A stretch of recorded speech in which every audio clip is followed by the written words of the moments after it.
नमस्कार दोस्तों, मैं हूं आपका दोस्त करण सिंह धनखड़। दोस्तों, आज बात करेंगे चुनाव आयोग की और चुनाव प्रक्रिया की, चुनाव में हो रही धांधलीबाजी। लेकिन इससे पहले मैं आप सभी से एक अपील करूंगा, अगर कोई अंधभक्त मेरी वीडियो को देख रहा है तो उसको बहुत तकलीफ होने वाली है, इसलिए बेशक वो वीडियो अंधभक्त बंद कर दें। और जितने भी देशभक्त जो भी सुन रहा है उससे रिक्वेस्ट है कि ये वीडियो पूरी देखना, क्योंकि मैं बहुत बड़ा एक जो है खुलासा आपके सामने जो है रख रहा हूँ कि क्या इस देश में हो रहा है, चुनाव प्रक्रिया का क्या चल रहा है इसमें। क्योंकि चुनाव आयोग पूरी तरह से फंस चुका है, पूरी तरह से अदालत में चुनाव आयोग फंस चुका है। उसकी चोरी पकड़ी गई है, जग जाहिर हो गई है अब चोरी। मामला यह है कि पहले हरियाणा में तो हुआ ही था, बहुत काफी समय से पहले जब महाराष्ट्र में हुआ तो ये बात आई निकल के कि 40 से 50 लाख वोट ऐसे हैं जिनको पोर्टेबल वोटर कहा जा सकता है। कि आज हरियाणा में, फिर महाराष्ट्र में चले गए, महाराष्ट्र से दिल्ली आए, दिल्ली से वो बंगाल जाने वाले हैं। ये वोटर बीजेपी ने चुनाव आयोग की मदद से बनाए हैं और ये फेक वोटर हैं। और ये बने कैसे, ये काम कैसे करते हैं, इसी पर जो है पूरी बहस छिड़ी हुई है 2-3 दिन से। तो इतना मतलब क्योंकि अदालत में फंस चुका है चुनाव आयोग, राजीव कुमार ने एक बहुत बड़ा पाप किया है, उसी को जाकर मैं करूँगा।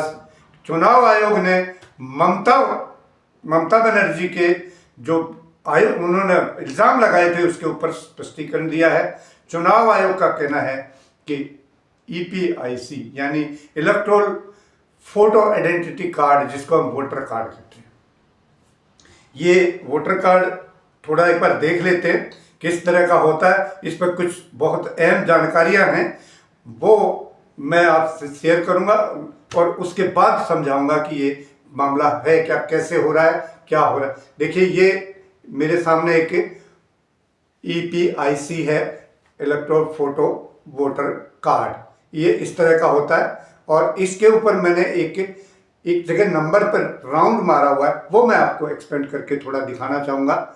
ये देखिए, ये नीले रंग का मैंने जो है एक गोला इस पर मारा हुआ है और इस पर नंबर लिखा है, आप देख सकते हैं API 1014562। ये 2 हिस्सों में आप इसको देख सकते हैं, एक अल्फा में है और 3 डिजिट जो है अल्फा में है। फिर देख लीजिए, और एक बार जो है 3 डिजिट अल्फा में और 7 डिजिट जो है वो न्यूमेरिक में है। ये जरूरत पड़ेगी आपको, समझा देता हूं। दूसरा एड्रेस वाला पीछे का जो हिस्सा है, इस पर भी एक अहम जानकारी मैंने इसको मार्क किया हुआ है ग्रीन कलर में, देखिए इसको हाईलाइट किया है, और ब्लू राउंड मारा हुआ है जिसके ऊपर आप देख सकते हैं मतदान 60 लिखा हुआ है। ये देखिए, ये मतदान केंद्र है, मतदान 60। ये टेक्निकल चीजें हैं जो अभी वीडियो में आने वाली हैं, आप ये चीजें समझ लीजिए। चुनाव आयोग ये कहता है कि एपिक नंबर जो है EPIC वोटर कार्ड में, वो उस पे जो अल्फा है वो सिर्फ 3 डिजिट वाले वो सिर्फ एक ही असेंबली में यूज हो सकते हैं। मान लिया कोई बना दिया KIC, तो ये KIC जिस विधानसभा के लिए बनाया गया है उसी विधानसभा में ये रहेगा। ये दूसरी किसी भी विधानसभा में नहीं जा सकता, किसी भी स्टेट में नहीं जा सकता। एक बात। दूसरी बात यह है कि चुनाव आयोग ये कह के बुरी तरह से फंस चुका है, फंस गया है। क्यों फंस गया? क्योंकि इस तरह के वोटर कार्ड बहुत है दुनिया भर के, सेम नंबर के, सेम एपिक नंबर के, लाखों की तादाद में घूम रहे हैं।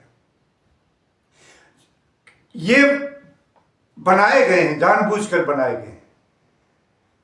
चुनाव आयोग ये भी कह रहा है कि हमारे पास ट्रैकिंग सॉफ्टवेयर है। ट्रैकिंग सॉफ्टवेयर क्या होता है वो मैं आपको थोड़ा समझा देता हूं। ट्रैफिक, ये जो ट्रैकिंग के लिए सॉफ्टवेयर होता है ना, वो उसको इस तरह से समझो कि जैसे एक सिनेमा हॉल में जो टिकट बिक्री करता है मैनेजर है या जो भी स्टाफ, वो एक 500 सीट टोटल हैं तो उन पर सीट नंबर 1 खाली है या बुक हो गई है, वो टिक लगाता है। 1 नंबर टिक बुक है, 7 नंबर टिक, 11 12 13 नंबर बाकी की खाली है तो खाली। इस तरह से वो ट्रैक करता है कि इपिक नंबर ये दिया जा चुका है और ये खाली है, ये देना है। सॉफ्टवेयर 100% काम करते हैं, सही करते हैं, सही हो रहा है। लेकिन जानबूझकर फेक आईडी इस तरह से वोटर वो बनाए गए हैं कि एक ही एपिक नंबर के वोटर कार्ड दुनिया भर के इस देश में,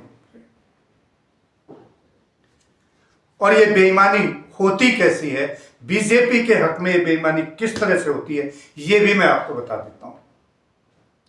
सपोज किया कि मैं वोट डालने जाता हूं, मेरे नंबर से इसी वोटर कार्ड नंबर जो मेरा ईपीएस नंबर है, electoral photo identity card number जो है, वही नंबर उत्तर प्रदेश में भी किसी को दिया हुआ है। जब मैं मेरी इंफॉर्मेशन सही है, हो सकता है उसकी भी सही है, लेकिन एक ही नंबर पर 2 अगर होंगी, जब वो खोलता है वहां पर चुनाव अधिकारी वोटिंग बैठा है, वो देखते ही उसका नंबर आएगा यूपी या बिहार में, जो दूसरा डुप्लीकेट, जो मैं उसको डुप्लीकेट नहीं कहूंगा, जो बना हुआ है एक ही एपिक नंबर पर 2 वोट बने हुए, उसका फोटो खुलेगा और मेरे को कह दिया जाएगा कि आपको नहीं डाल सकते क्योंकि आपका फोटो मैच नहीं हो रहा। Photo match is a big scam, सबसे बड़ा स्कैम यही है। और ये हो कैसे रहा है? मान लेते हैं एक ऐसा क्षेत्र है, एक ऐसा पैच है जिसमें बीजेपी के वोट नहीं है या कम है, वहां पर वोट जो डालने जो जाता है, ये तो वेशभूषा से भी पहचान लेते हैं ना, कपड़े देख के मोदी जी पहचान लेते हैं कि वोटर मेरा है या नहीं है, तो उसको रोका जाता है। वो जाएगा क्योंकि उसका जो नंबर है वो मेरा नंबर भी है, उसको वहां रोक दिया जाएगा। और अगर कोई अलग से सिस्टम बना रखा है, उसने अपनी पहचान टीका वीका लगा के कोई पहचान दिखा रखी है कि हाँ ये वोटर तो हमारा है वेशभूषा वाला, उसको वोट डालने देंगे और जिसको रोकना है उसको कहेंगे आपका फोटो मैच नहीं होता, उसका वोट नहीं डलेगा। सिर्फ वो वोट डलेंगे जो बीजेपी को आ रहे हैं। और ये जो वोट कटे हैं, वोट कटने के बाद यही नंबर संख्या मेंटेन हुई नहीं, क्योंकि बहुत बड़ी संख्या में अभी जहां जहां चुनाव आए एकदम से इतने बढ़ गए जो 10 साल में ना बढ़े, 6 महीने में बढ़ गए। ये पूरा घोटाला इन पोर्टेबल वोटों का है और ये फोटो मिसमैच, एक ही नंबर के नंबर कैसे हो सकते हैं, ये एक बहुत बड़ा घोटाला है। और इसमें मुख्य चुनाव आयुक्त ज्ञानेश्वर कुमार पूरी तरह से फंस चुके हैं। ना उनसे कुछ जवाब दिया जा रहा है कोर्ट में कि ऐसा क्यों है।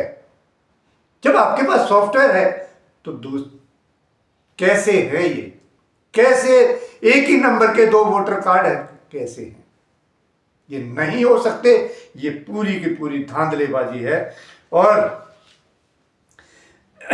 ये जो कहानी बता रहे हैं ना कि ये 3 नंबर का जो फ्यूजन नंबर बता रहे हैं, फंक्शनल यूनिक सीरियल नंबर, जो शुरू के 3 अल्फा में,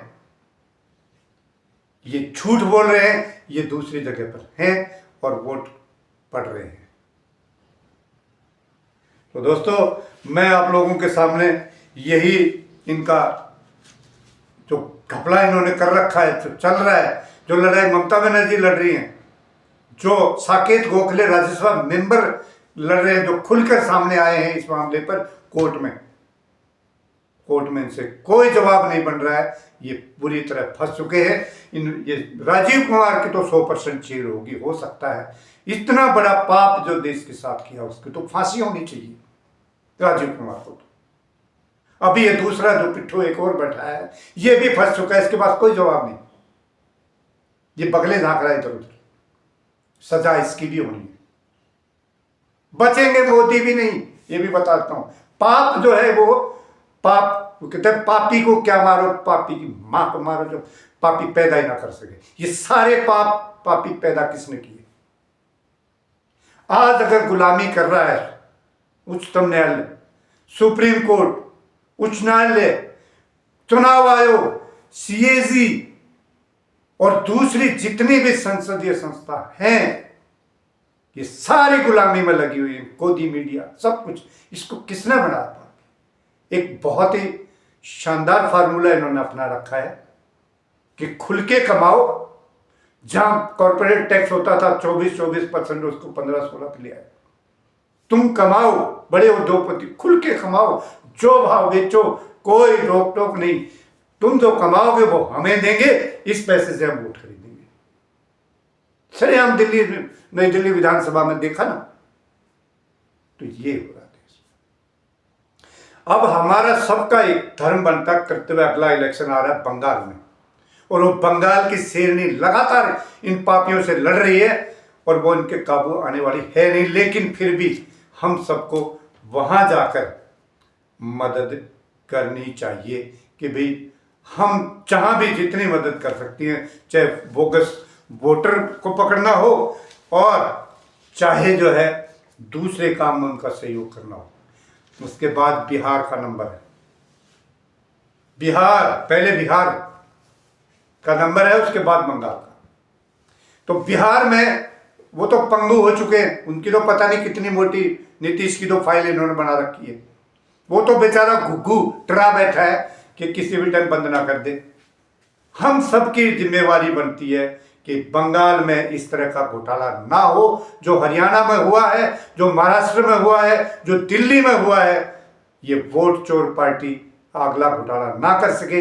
इसलिए हम सब देशवासियों का, सभी देशभक्तों का ये फर्ज बनता है कि हम लोग उतरें बिहार में और इनकी सारी चोरी धांधलियों को रोका जाए, ताकि ये गणतंत्र बचे, ये लोकतंत्र बचे, ये देश बचे। क्योंकि इनके लिए तो धर्म ही देश है, धर्म पहले है, देश बाद में। लेकिन अगर मेरे को अगर चुनना पड़ जाए धर्म और देश में से, मैं देश को पहले चुनूंगा, धर्म मेरे लिए बाद में। मैं इन्हीं शब्दों के साथ दोस्तों अपनी वाणी को विराम देना चाहूंगा और आप लोगों से लूंगा इजाजत। जय हिंद साथियों, जय भारत।